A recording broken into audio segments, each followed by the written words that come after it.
Dear Molly, I'm writing in thanks for having us round to stay at your flat while we were in Brighton.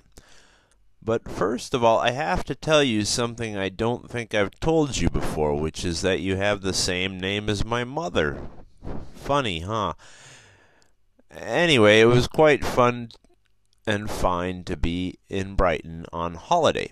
Thank you for putting up with my alcohol fixation.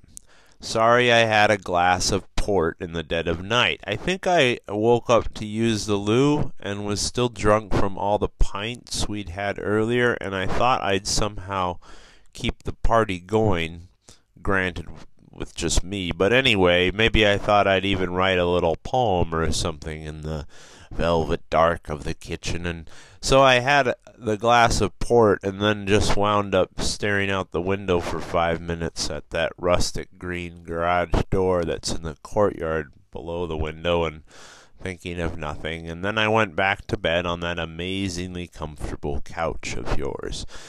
I guess I need to learn that as frequently as drinking makes me write some crazy good poem, it also makes me often not write poems. So anyhow, sorry I had that big glass of port out of your special port bottle. But mitigating factor-wise, I barely recall the incident, so I think I was acting under the power of some mad dream. Anyhow, thank you also for taking us down to the pier to try and win Minette a teddy bear.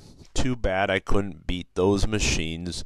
Too bad it was so crowded and also too windy for me to ride that ride I'm so afraid of. I'm kinda glad I didn't ride it, though. Don't like the idea of being flung out over the ocean, even if I can swim. So what else? Thanks for letting us watch TV and listen to music. Thanks for letting us eat hamburgers in your room. Some people wouldn't do that.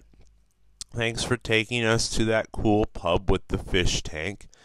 Oh, and thanks for sitting out on the gravel beach and with Minette while I sat and threw the little rocks at each other. Thanks for keeping the seagulls off our backs. You don't like seagulls, though, do you? You really seem to have a problem with them. In fact, did a seagull get in your hair when you were a kid? Listen, Molly, if you really hate seagulls, I once knew this dude who was in the Navy, and he and his mates used to throw Alka-Seltzers off the back of the aircraft carrier, and the seagulls would, of course, catch the Alka-Seltzers, because there's such a bunch of airborne rats, and then apparently the Alka-Seltzer reacts badly with the seagulls' little bird stomachs and causes the seagulls to explode.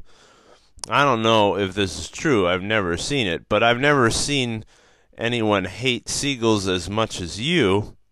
Though I also don't know anyone who likes seagulls, so maybe you and everyone else would like to try the Alka-Seltzer thing. So there's the information out there in the open for what it's worth. Please use it wisely and don't blame me if it goes wrong.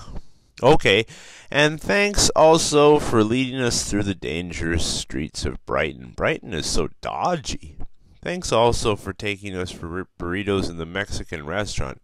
It's been a long time since I've had such a good burrito. They should have more burrito shops in England, really. They're missing out.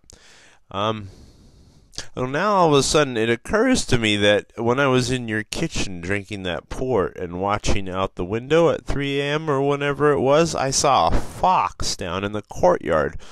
There's lots of foxes back here in London, too, of course. Wildlife in the cities is a crazy idea. I guess that's what makes Londoners so prickly. If you ever come to visit us in London, watch out for people being prickly. Anyway, that fox was watching me back from the courtyard, I swear to it. Yep, so I gotta go do some stuff now, I guess. So I'll end with just one big giant thanks for having us. And sorry it took me about 7 months to write this note to you. Okay, cheers. Sincerely, Ralph.